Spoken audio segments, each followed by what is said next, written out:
My name is Myra Spencer. I'm 36, and I've stitched up strangers at 3 in the morning without my hands ever shaking.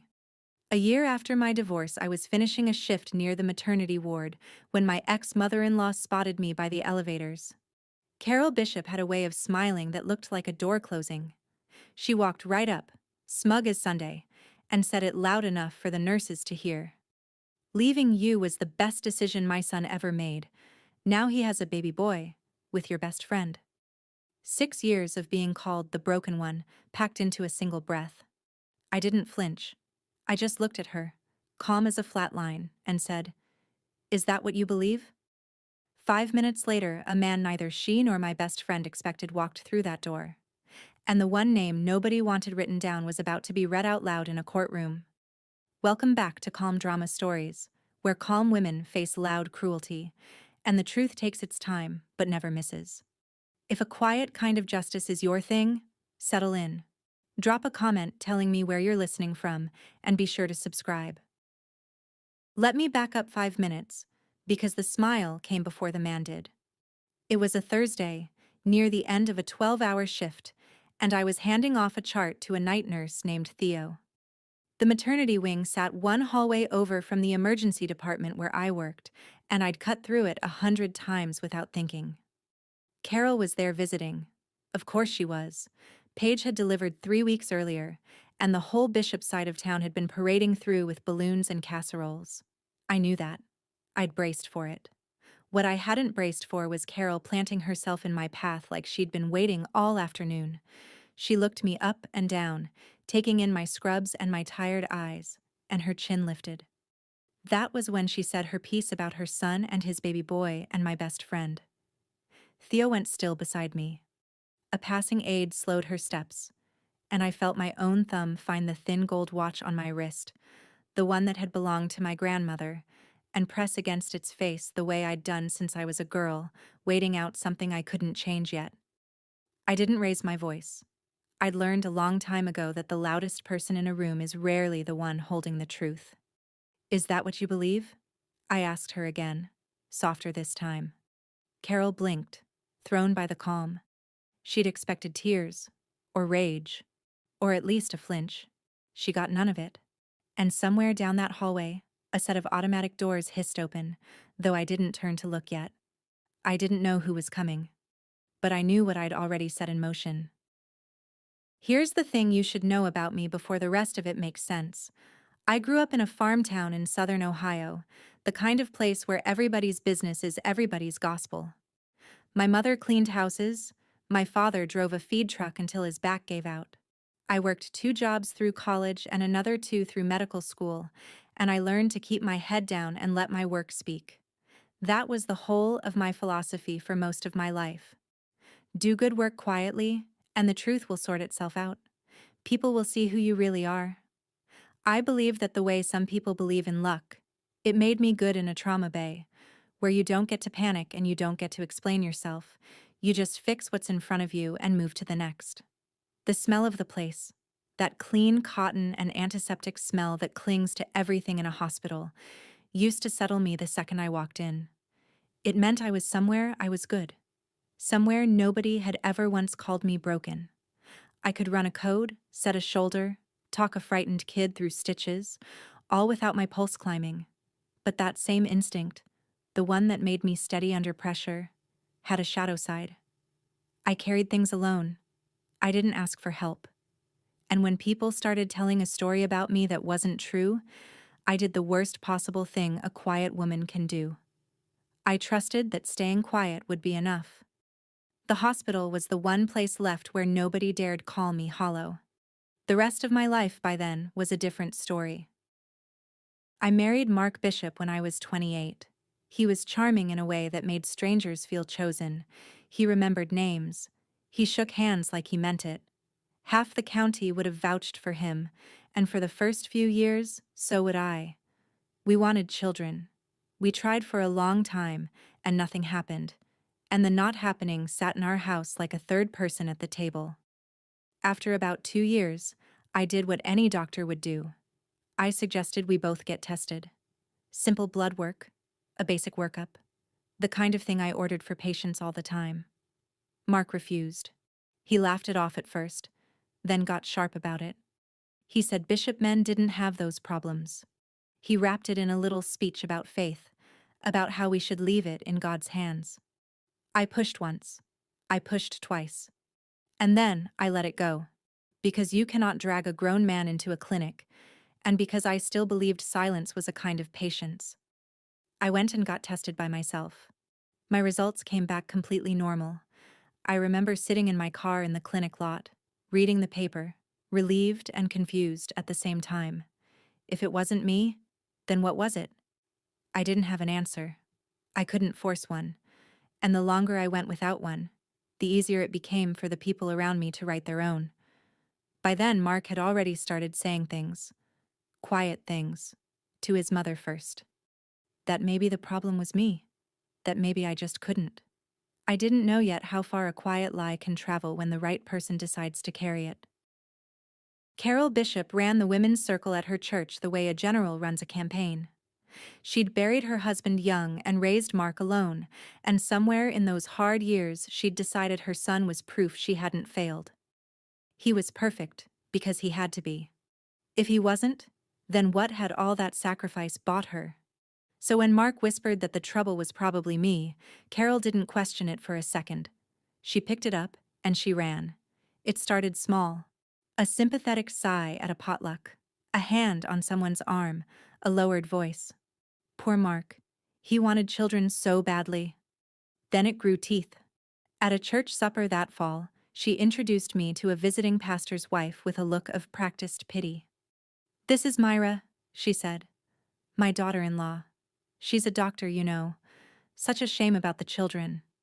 The woman gave me a sad, knowing nod, and I understood that whatever story had been told about me, it had already arrived ahead of me. I stood there in my good dress holding a paper plate, and Carol patted my hand like I was the one who needed comforting. Then she said the thing she'd go on saying for years, the thing she said the way other people say grace. Some women just aren't built for it. She smiled when she said it. She believed it. That was the worst part. She wasn't being cruel on purpose.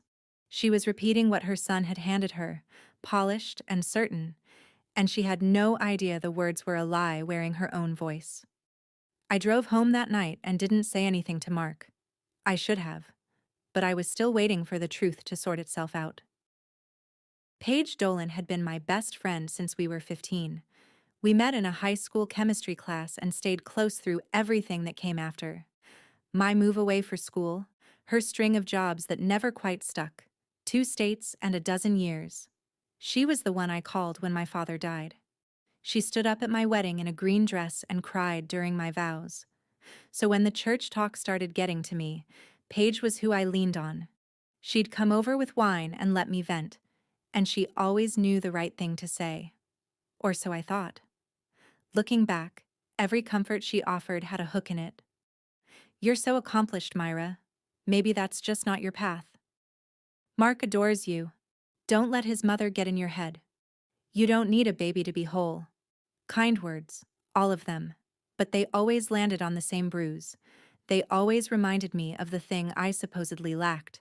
I didn't notice then how often her eyes drifted to Mark across a room, or how she'd started knowing things about his schedule that I hadn't told her. I was too busy being grateful to have one person who didn't seem to be judging me.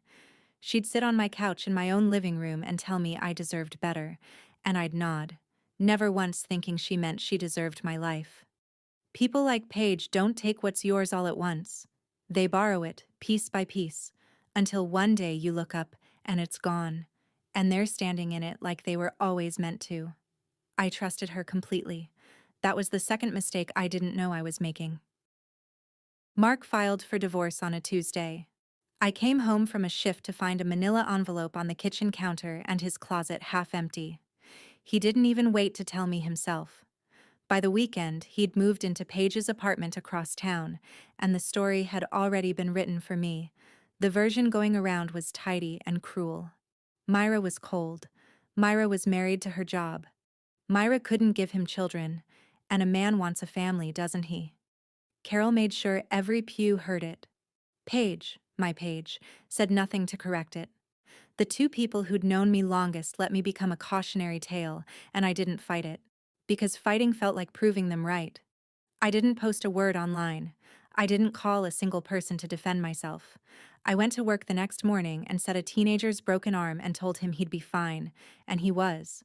And that felt like the only true thing I did all week.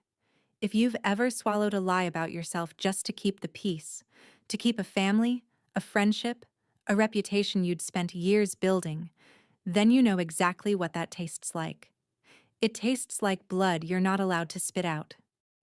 Stay with me here, because this is where I started to understand something. The peace I was keeping so carefully wasn't even mine to keep. It belonged to the people lying about me. They were the ones who needed me quiet. Comment truth, if you've ever been there, and keep watching, because the silence didn't last. I want to tell you about the day a hospital board taught me that some things are worth getting loud about. The story stopped being about my marriage the day it walked into my hospital. I'd been in line for years to lead the emergency department. I'd built the trauma protocols half the county now ran on. The job was as good as mine, and everyone knew it. Then the whispers found the credentialing committee. Not the truth. There was no truth to find. Just the shape of it. Dr. Spencer's personal life is unstable.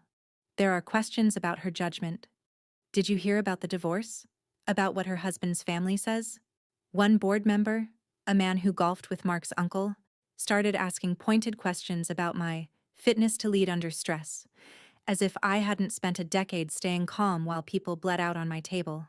When the position was announced, it went to someone with half my hours and none of my protocols. They told me I was a strong candidate. They told me it was a difficult decision. They did not tell me the real reason, but I'd grown up in a small town. I knew the sound of a verdict dressed up as a compliment. That was the night something shifted in me. A lie about my body had cost me my marriage, and I'd let it, because I thought enduring it was the decent thing to do. But now the same lie was reaching into the one place I'd never let anyone touch: my work, my name, the thing I'd bled for. I sat in my car in the hospital lot, the same way I'd sat years before reading my normal test results, and I realized the silence I'd been so proud of had a price tag, and someone else had been quietly running up the bill. A nurse I trusted gave me the name of a lawyer named Ruth Calloway. Ruth's office was above a hardware store, and she had reading glasses pushed up into gray hair and a way of looking at you like she was already 3 moves ahead. I told her everything: the marriage, the church talk, the board, the job I'd lost. She listened without interrupting, which lawyers rarely do, and when I finished, she set down her pen. "What you're describing might be defamation," she said. "Maybe false light. But I won't lie to you. It's hard." She laid it out plainly. To win, we'd have to prove 3 things: that a specific false statement had been made, that it had been spread to other people, and that it had caused me real, measurable harm. "The harm part you've got," she said. "A lost promotion is a number. A salary is a number. That's the easy part." I sat there turning my grandmother's watch around my wrist. "And the false part?" Ruth looked at me over her glasses. "That's the part you have to be willing to fight about in public. They'll say the statement is true. They'll say you really couldn't have children. To win, you'd have to be ready to prove it wasn't you." I felt my stomach drop, because of course I couldn't prove that. My results were normal, but a normal result doesn't say whose fault the silence was. It only says it wasn't mine. I almost stood up and left. The whole thing felt like inviting the town to dissect me. Then Ruth said the thing I needed to hear. "Silence isn't a virtue, Myra, when it's costing you your career. Sometimes the kindest thing you can do for yourself is make them prove what they're saying." I didn't answer right away, but I didn't leave either. I spent 2 weeks weighing it. I'm not impulsive. I make decisions the way I read a chart. Slowly, then all at once. I wrote down everything I stood to lose. The church community that had watched me grow up. My standing in a town that already half believed the worst. The way people would talk, calling me bitter, calling me cold, saying I was the kind of woman who sues her ex-husband's family out of spite. I knew exactly how that story would go, because they'd already written most of it. But then I wrote down the other column. My name, my work, the truth, and the simple fact that I had done nothing wrong and was being punished for it anyway. I kept coming back to one thing. I wasn't doing this to hurt Mark. If I'd wanted to hurt him, I'd had a year of chances.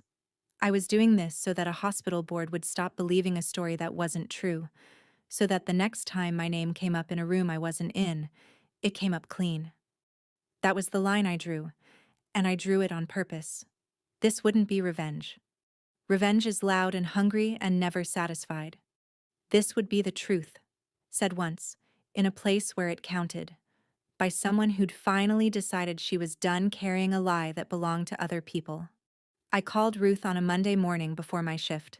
I told her I was in. Good, she said. Then let's make them say it under oath. I hung up and walked into the trauma bay and had the steadiest day I'd had in a year. Turns out a made-up mind is its own kind of calm. Ruth drafted the complaint over the next few weeks. It named the specific statements, the dates, the witnesses who'd heard them. It laid out the lost promotion, the salary difference, the documented harm to my professional reputation. Reading it was strange. My whole quiet humiliation, organized and numbered and turned into something with weight. When it was filed, the news moved through town faster than any ambulance I'd ever ridden. Myra Spencer is suing the bishops. Carol was incandescent. She told the women's circle I'd become vengeful and godless, that grief over my empty house had turned me cruel. She doubled down on every word she'd ever said, which, though she didn't know it, was exactly what Ruth had hoped she'd do. Mark stayed quiet at first. Paige did too. But I started getting messages. Some cruel, some curious, a few quietly supportive from women who'd had their own reputations rewritten by people who claimed to love them. One read, "Good for you." They did the same to my sister. I didn't respond to any of them. I just kept showing up to work and let the case move at the speed of the law, which is to say, slowly. Ruth told me the next step was the other side's response. How Mark's lawyer chose to defend the statements would shape everything. They've got two roads, she said. They can say the comments were just opinion, hurt feelings, nothing actionable. That road's annoying but survivable for them. She tapped her pen on the desk. Or they can plant their flag and say the statements were true. That you really were the reason. That road is the one I'm praying they take. I asked her why. She smiled like a woman who already knew the answer. Because then they have to prove it. And to prove it, they have to open a door. They took the second road. Of course they did. Mark's lawyer filed a response that planted the flag exactly where Ruth had hoped. Their defense, in plain English, was that the statements about me weren't defamation at all, because they were true. I really had been the reason the marriage produced no children. The fault, they argued on paper, was medical, and it was mine. When Ruth called to tell me, I could hear something close to delight under her steady voice. They just said the magic words, she told me. Truth is a defense. But here's what they didn't think through. She let it sit a beat. To prove the statement is true, to prove you were the infertile one, they'd have to put both of your medical pictures in front of a court. Now, I won't oversell it. Reproductive records are about as private as records get, and no judge hands them over lightly. We'd still have to convince the court it's relevant and narrow. But they just argued, under oath, that the cause was definitely you. They can't make that claim and then refuse to let anyone look at him. That's the crack. It's not a door swinging open. It's a crack. I can work with a crack. I sat down slowly at my kitchen table. Meaning? Meaning, Ruth said. They just put Mark's own fertility in play. He spent years hiding behind it was her. By swearing to it in court, he may have handed us the reason to finally ask about him. No promises. But it's the best opening we've had.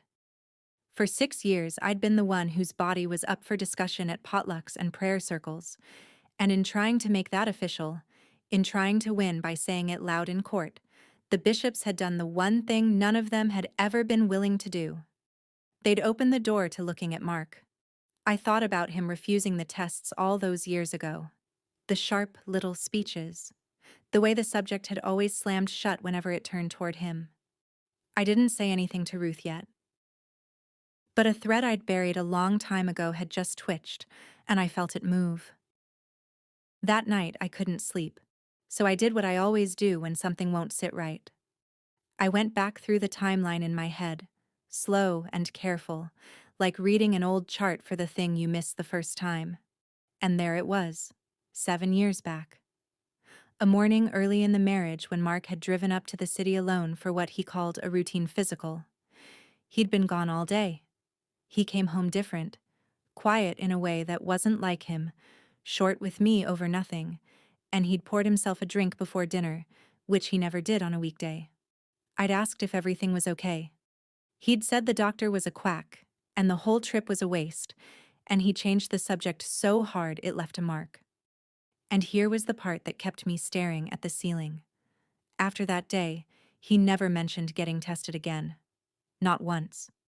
Before the city, he'd at least pretended to take the question seriously. After it, the subject was simply closed, and somewhere in that same stretch of weeks, the first whispers about me began. I'd filed it away at the time as a man being moody about a wasted afternoon. I hadn't connected it to anything, because I hadn't been looking for a lie. You don't audit the people you love. But now, with Ruth's words still in my ears, that quiet day in the city looked less like a wasted trip and more like the moment something got decided. I didn't have proof. I want to be clear about that. I had a memory and a bad feeling, which is nothing in a courtroom. But it was enough to tell Ruth where to point. And the next morning, that's exactly what I did. Ruth listened to my story about the trip to the city without writing anything down, which I'd learned meant she was paying close attention. When I finished, she was quiet for a moment. On its own, that's nothing, she said. A memory of a bad mood. But it's a reason to ask the right question. She explained what came next. Because the other side had put my fertility at issue, and because they'd argued the cause was definitely me and not him, Ruth could ask the court to compel the production of Mark's own relevant medical records. If he wants to claim it was you, she said, the law lets me ask to see whether it was him. That's how this works. You can't open a door halfway. She filed the motion the following week. Mark's lawyer fought it hard, and I understood then that I'd touched something real, because nobody fights that hard over nothing. They argued privacy. They argued relevance. They argued anything that might keep that one folder closed. The hearing got scheduled, and I had to sit with the not knowing, which for a person like me is its own special torture. I'm used to ordering a test and getting an answer. This was different. This was asking a judge for permission to even look. I went back to my shifts and set bones and read scans and tried not to think about a folder I'd never seen, sitting in some city clinic's archive that might say everything or might say nothing. Ruth told me to be patient. Courts move slow on purpose, she said. It gives the truth time to stop being scary. I wasn't scared of the truth. I'd never been scared of the truth. I was scared they'd find a way to keep me from it. Before the judge would rule on the motion, Ruth needed me to sign a verified complaint, a sworn version of everything, each statement, each date, each witness, attested to under penalty of perjury. She set it on the desk between us, a thick stack with little colored tabs marking every place my name went. Read all of it, she said, then sign only what you know is true. So I read it. Every line. The potluck. The pastor's wife. The exact words Carol said at the church supper. The ones about how some women just aren't built for it. The board meeting. The salary I lost.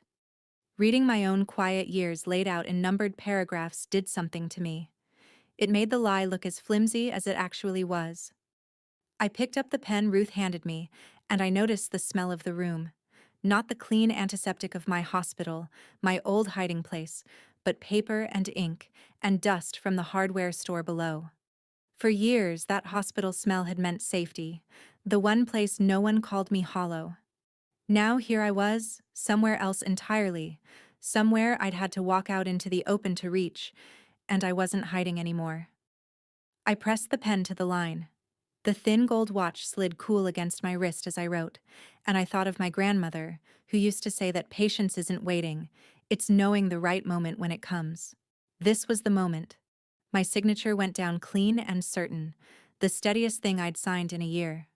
When I lifted the pen, it was done. The complaint was verified. The motion was live. Whatever was in that folder in the city, the machine to find it was now running, and I was the one who'd started it. Ruth gathered the pages and squared them on the desk. "Now we wait for a judge," she said. I nodded. For the first time, the waiting didn't feel like helplessness. It felt like a fuse. The ruling came on a gray afternoon in the middle of a slow shift. Ruth called and I stepped into the supply closet to take it, surrounded by gauze and saline, my heart doing the thing it never did at work. "The judge granted it," she said. "With limits, but she granted it." She walked me through it carefully, the way she walked me through everything.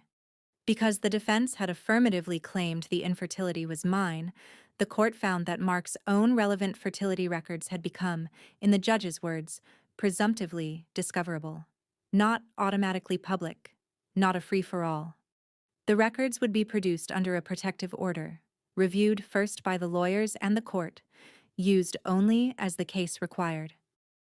"It's not a guarantee of anything," Ruth said, ever careful. "We don't know what's in the file. Maybe there's nothing, but they can't keep it shut anymore."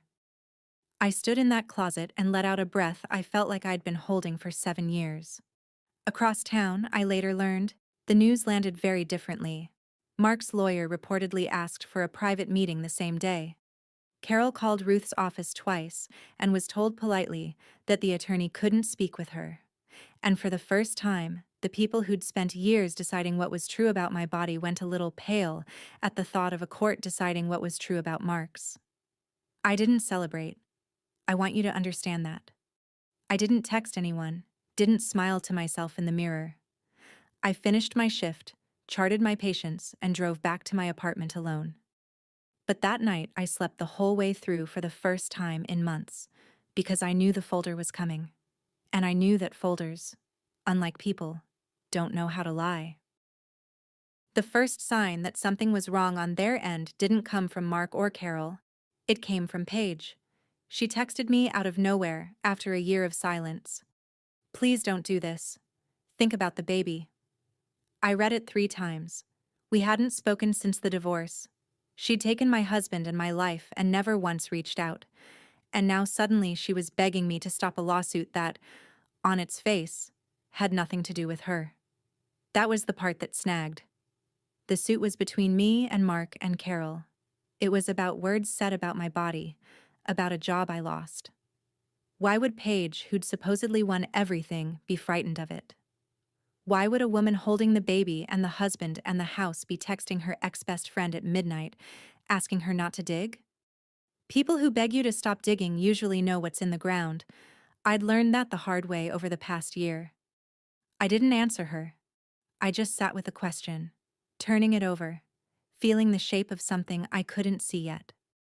Here's what I'd figured out by then, and what I want you to hear if you've ever been the calm one in a storm. The people most afraid of the truth are rarely the ones it's supposed to land on. I wasn't angry at Paige. I was curious. Bone deep, wide awake curious. If a quiet woman finding her spine is your kind of story, hit subscribe so the next part finds you, and tell me in the comments where you would have stopped. Because I almost did. Twice. But Paige's text didn't make me want to stop. It made me want to keep going. A frightened person had just told me, without meaning to, that there was more in the ground than I knew. The folder came 8 days later. I want to be precise about how, because it matters. I did not see it first. I couldn't have, and I wouldn't have. I'm a doctor, and there are records I have no right to touch, not my ex-husband's, not anyone's. That's the law, and it's a good one. The records went to Ruth, through the proper channel, under the protective order the judge had set. She read them with the other side's lawyer present, the way it's supposed to work. Then she called me and asked me to come to her office, which she'd never done before. I knew before I sat down. She had the careful face people get when they're about to hand you something heavy. 7 years ago, she said, Mark went to a clinic in the city. The one you remembered. She slid a single sheet toward me, just the line that mattered. The rest blacked out under the court's seal. The diagnosis was a word I'd written on charts 100 times. Azoospermia. No measurable sperm. Mark had been told, in plain clinical language, that he could not father a biological child. 7 years ago, the same week he came home moody and changed and quietly closed the subject forever. The same stretch of weeks the whispers about me began. I sat very still. Ruth watched me the way you watch a patient after you've told them the scan results. I didn't cry and I didn't shout. I just felt something enormous and quiet rearrange itself inside me, like a bone going back into joint. For 6 years I had been the broken one, the barren one, the shame of the Bishop family, and the man who'd let an entire town believe that had known, the whole time, that the empty house was his. I drove home with that single sheet of paper folded in my bag and I didn't turn on the radio. I expected to feel triumphant. I'd braced for that, even worried about it, because I didn't want to become a person who's happy about someone else's ruin. But triumph never came. What came instead was something stranger and sadder. Grief, almost. 6 years of my life had been spent absorbing a wound that was never mine. Every pitying look at church. Every "some women just aren't built for it." Every night I'd lain awake wondering what was wrong with me, what I'd failed to give, why my body had supposedly betrayed the marriage. All of it had been a story Mark wrote to cover a truth he couldn't face about himself. He'd handed his shame to me and let me wear it in public for years, and his mother had pinned it on with both hands. I sat in my car in the lot outside my apartment, the way I always seem to end up sitting in cars at the turning points of my life, and I said something out loud to nobody. The same thing I'd said to Carol in that hospital hallway. Is that what you believe? Only now I understood what I'd been asking all along. I'd asked it of a woman so certain I was broken. And the answer, the real answer, had been sitting in a sealed folder in a city an hour away the entire time. I wasn't broken. I never had been. The relief of that didn't arrive like fireworks. It arrived like a long exhale, like the first full breath after months of shallow ones. And underneath it, a new question was already rising, one I couldn't push back down. Here was the question, and I couldn't unask it once it formed. If Mark could not father a child 7 years ago, if the clinic was right, if the diagnosis held, then the baby boy Carol had bragged about in that hallway, the son Mark was parading through the maternity ward, the child he'd left me to go make with my best friend, could not be his. The arithmetic was brutal, if not quite simple. A man with that diagnosis almost never fathers a child the natural way. Not impossible in some rare cases, but vanishingly unlikely without treatment Mark had never sought. Which left a contradiction too big to ignore. Either the clinic had been catastrophically wrong, which happens but rarely, or the baby everyone in town believed was Mark Bishop's son had been fathered by someone else. I wasn't going to pretend I knew which, but I knew it was a question that needed a real answer, not a rumor. And suddenly, Paige's midnight text made a horrible, perfect sense. Please don't do this. Think about the baby. She wasn't worried about my lawsuit hurting Mark's feelings.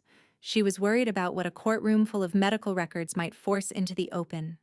Because Paige knew something the rest of the town didn't. She knew whose baby it actually was. I want to be careful here about what I did and didn't do, because it matters to me that I did this right. I did not go digging into the baby's records. I had no right to, and I wouldn't have. The child was innocent in all of this, and I have never once wished that child anything but well. What I had was a contradiction, sitting in plain sight, created entirely by the bishop's own defense. They'd sworn the infertility was mine. The records said it was Mark's. And a healthy baby boy across town said someone was lying about something much bigger than a marriage. I called Ruth. I think there's more in the ground, I told her. She didn't even pause. Then let's let the court find it, not us. The court. The man who'd walked into the hospital room that day, the one I told you about at the very start, had a name. Daniel Reyes. I didn't know him then. I learned about him the way I learned everything in this story. Slowly, properly, through the channels that don't lie. It turned out that during the months Paige and Mark were getting together, while Mark was still telling the world his wife was the broken one, Paige had been involved with someone else too. Daniel. A quiet man, by all accounts, who'd been led to believe the relationship was more than it was. When she chose Mark, Paige had cut Daniel off completely, blocked his number, never told him she was expecting, never breathed a word about a due date or a hospital. She'd gambled that he'd simply disappear, that he'd never connect the dots. But the timing hadn't sat right with him, and he'd kept asking quiet questions of the few people they'd both known. That very morning, one of them had let the hospital and the date slip. So he came. To see the child he suspected was his. And the moment he stepped through that door, the one person she'd been so sure would never find her. Paige's face drained of every drop of color. That's the picture I want you to hold. Carol, smug by the elevators, certain her son's perfect life had proven me worthless. And 5 steps behind her, walking into the maternity room, the living proof that the perfect life was built on the same kind of lie they'd buried me under for years. I didn't engineer that moment. I didn't even understand it when it happened. I just smiled at Carol and asked if that was really what she believed. And then a door opened and a stranger walked through it. And a whole house of lies started quietly coming down without my lifting a hand. Daniel, it would turn out, had questions a court could answer. And in a town where everyone had been so sure they knew the truth about my body, the truth about everyone else's was about to get its day. Mark knew. That's the thing I keep coming back to, the thing that turns this from sad to unforgivable. He'd known for 7 years that he couldn't father a child. So when Paige got pregnant, he knew, with absolute certainty, that the baby wasn't his. And he took it anyway. He stood up in front of his mother and his church and his whole small world and let them believe he'd made a son. The son his barren first wife had failed to give him. He used a child that wasn't his to complete the story that had destroyed me. Think about the nerve of that. The cruelty isn't even the affair, or the lie about my body, though those are bad enough. It's that he looked at a baby he knew couldn't be his and saw, first and foremost, a prop. Proof of his manhood. The final period at the end of the sentence he'd been writing about me for years. I tried, honestly, to find some sympathy for him. I'm not a hard person by nature, but every time I reached for it, I hit that same wall. He'd had 100 chances to tell the truth and quietly let me go. Instead, he'd built a monument to a lie and put a real child on top of it. When Ruth told me Mark's lawyer had gone quiet, no more motions, no more fight, just a request to discuss resolving the matter. I understood why. Mark wasn't afraid of losing the lawsuit anymore. He was afraid of what the lawsuit would say out loud, in front of everyone, about the son he'd been showing off. He'd spent 7 years controlling the story. And for the first time, the story was about to get away from him completely. Carol came to see me before the hearing. She showed up at my apartment on a Sunday, in her church clothes, and I almost didn't open the door. When I did, she looked older than I remembered. Smaller. She didn't apologize. I want to be honest about that, because for a moment I thought she might. She stood in my doorway and asked me, in a voice with a crack running through it, to drop the suit. Not for Mark, she said. For the family. For the baby. For the name. And as she spoke, I saw something I hadn't expected to see. I saw a woman who'd been lied to by her own son for 7 years, a widow who'd poured everything she had into one boy and built her whole self around the certainty that he was good. She hadn't spread those cruel words because she was evil. She'd spread them because Mark had handed them to her, polished and certain, and she had loved him too much to ever doubt him. For one breath, standing in my own doorway, I felt for her. She was human. She'd been used too. But then she said it again. The line she'd carried for years. except this time it came out as a plea instead of a pronouncement. Some women just aren't built for it, Myra. Why drag everyone through the mud over it? And I understood that even now, even standing on the edge of the truth, she'd rather protect the lie than let go of it. Sympathy is not the same as surrender. I could see her pain and still refused to carry her son's shame one more day. Carol, I said quietly, go home. The mud was never mine. She left without another word, and I closed the door, and I didn't feel cruel. I felt finished. Mark's lawyer offered a settlement, a quiet one. They'd pay a sum, issue a private retraction to the hospital board, make my professional record clean again, if I agreed to seal everything and never speak of it. Ruth laid the offer on her desk and watched me. It's a good deal, on paper, she said. You'd get your name back. The board would hear the truth. You could walk away with everything you came for. She wasn't wrong. It was, by the numbers, a win. Everything I'd said I wanted. My reputation, restored. The job, back in play. And all I had to do was let the truth get whispered in a back room and then locked in a drawer forever, while Carol kept saying her line at church and Mark kept showing off a son who wasn't his, and the story about the broken doctor stayed half alive in the corners of town where private retractions never reach. I thought about it for a long time. Then I told Ruth no, not out of spite. I want to be clear, because the difference matters. I didn't refuse because I wanted to watch Mark burn. I refused because a private truth was just a quieter version of the same lie. For 6 years they'd said it about me out loud, in churches and at potlucks, where everyone could hear. The correction had to live in the same place. Not a whisper. Not a sealed drawer. The truth, said once, where it counted, in front of the same people who'd believed the lie. I'm not going to whisper an apology for a wound he handed me, I told Ruth. I'll say it once, where it counts. And then, I'm done carrying it. Ruth capped her pen and smiled. Then we go to court, she said. Wear something you can breathe in. The hearing was held in the county courthouse on a bright, cold morning. I'd expected to be nervous.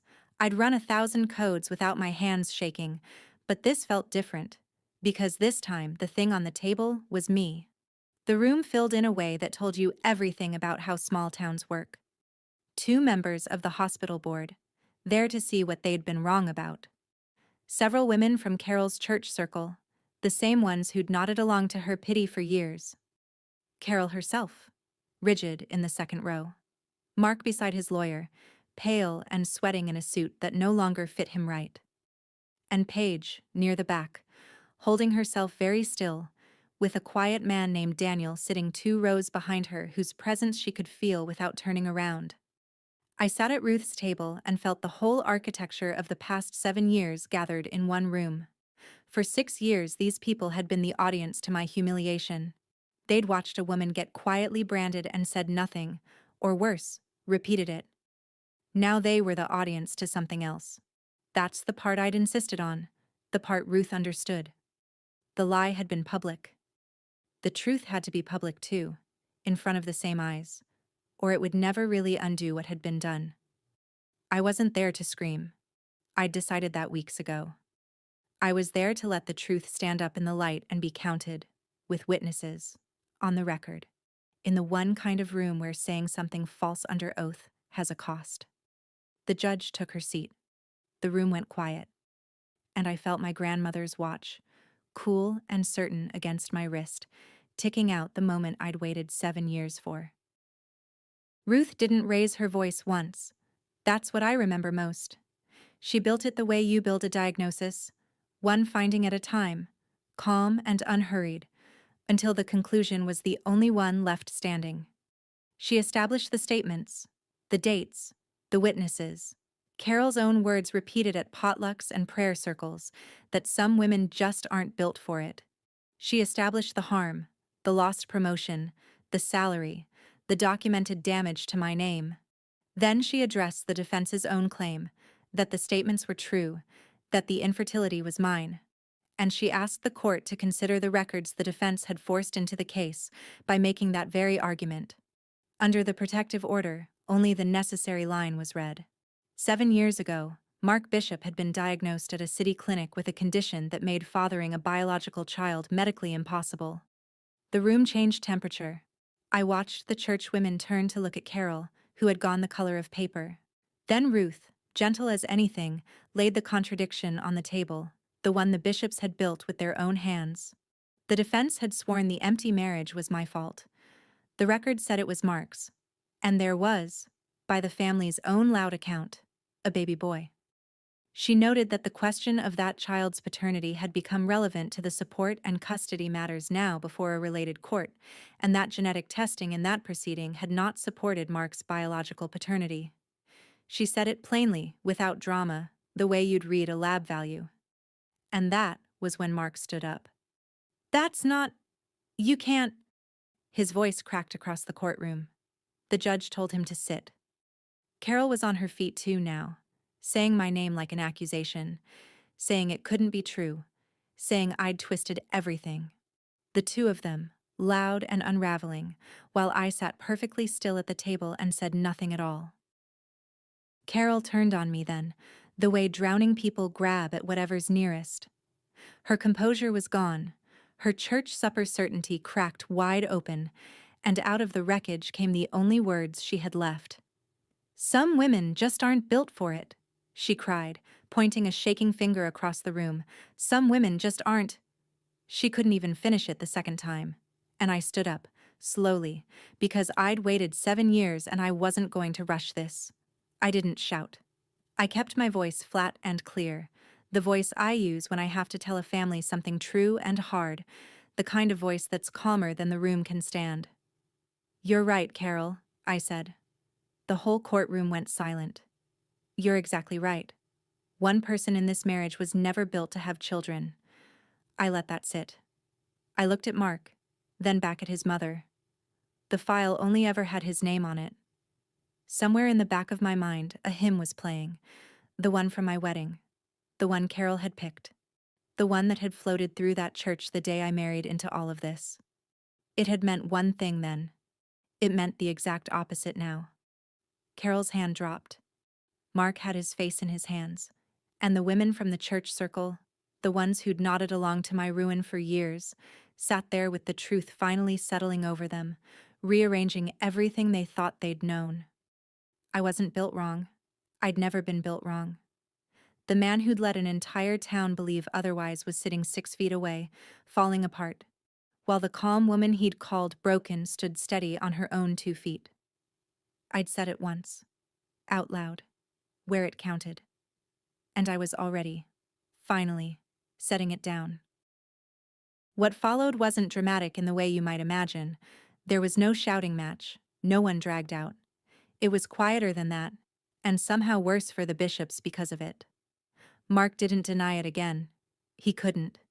He sat with his head down while his own lawyer asked for a recess, and when the judge granted it, he didn't get up.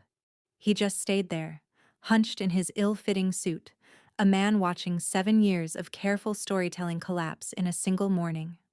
The church women gathered their coats and their purses and filed out with their eyes down, and I knew that by evening the real story would be moving through town as fast as the lie ever had. Carol followed them out, smaller than I'd ever seen her, no longer the general of any campaign. And Paige had slipped out during the recess, but not before Daniel rose from his seat 2 rows back and walked out the same door, close behind her. The question of that baby now headed somewhere. It could finally be answered honestly. I sat at the table and let it all empty out around me. Ruth put a hand on my shoulder. "You did that without raising your voice," she said. "I've been doing this 30 years. You'd be surprised how rare that is." The measurable things came in the weeks after, the way they do. Mark standing in town, the thing he'd protected at my expense for years, simply evaporated. You can't outrun a courthouse in a place that small. He left within a few months, moved 2 states over, somewhere nobody knew the story yet. He'd spent 7 years making sure everyone believed a lie about me. In the end, the truth didn't need me to chase him. It just needed to be said once, in the right room. The hospital board didn't make a show of it, which was fine by me. A few weeks after the hearing, the chair asked to see me.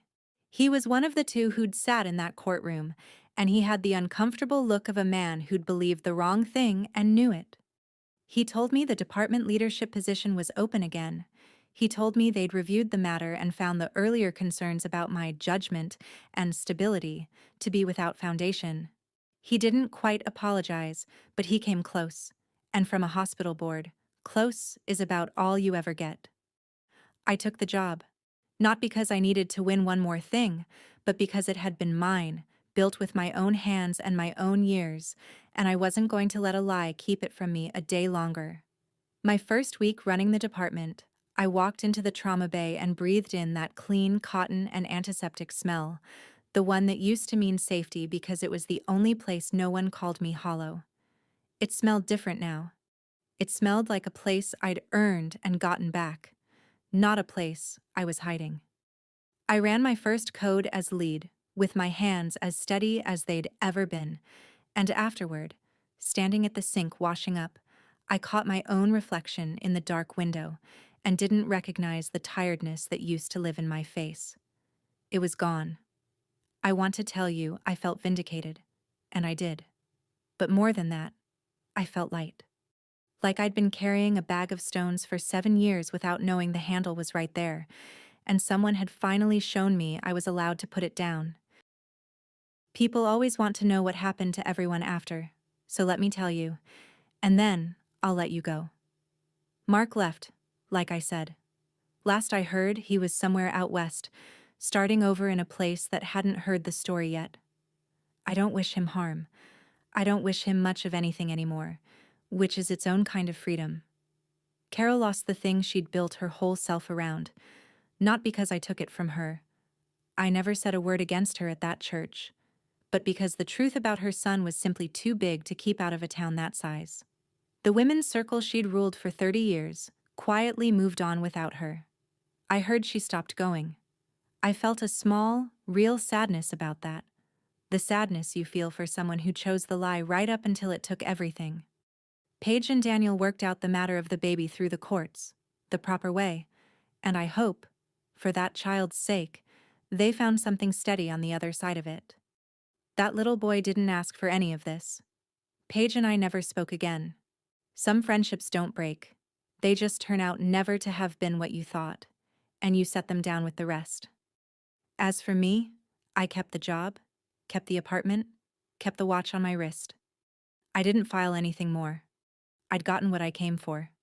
My name was clean, and the truth was standing up on its own, and that was enough. There was one more thing I did, and then I was done. I wrote Carol a short note, not a long one, not an angry one. I'd thought about her standing in my doorway in her church clothes, a woman who'd been lied to by her own son and chose the lie anyway, and I found I didn't want to carry any anger toward her into the rest of my life. Anger is just one more bag of stones, so I kept it simple. I won't carry your son's lie anymore, I wrote. You shouldn't either. That was all. I didn't expect a reply, and I didn't get one. But writing it closed something. I slid my grandmother's watch off my wrist that night and held it for a minute, thinking about what she used to say, that patience isn't waiting, it's knowing the right moment when it comes. I'd waited 7 years for the right moment. It had come, and I'd met it. And now the time that watch had been counting wasn't borrowed against some future reckoning anymore. It was just mine, the whole quiet rest of my life, finally, entirely mine. If you take one thing from my story, let it be this. The truth doesn't shout, and it doesn't chase. It just waits, patient as a watch, for the day someone finally stops being afraid and asks the right question out loud. That's my story. 6 years of a name that was never mine, and one quiet question that brought the whole thing down. If you've ever been told you were the broken one, let this be your sign to stop carrying it. Tell your truth where it counts, and then set it down. If this reached you, share it with someone who needs to hear it tonight. Drop a comment, hit subscribe, and I'll see you in the next one.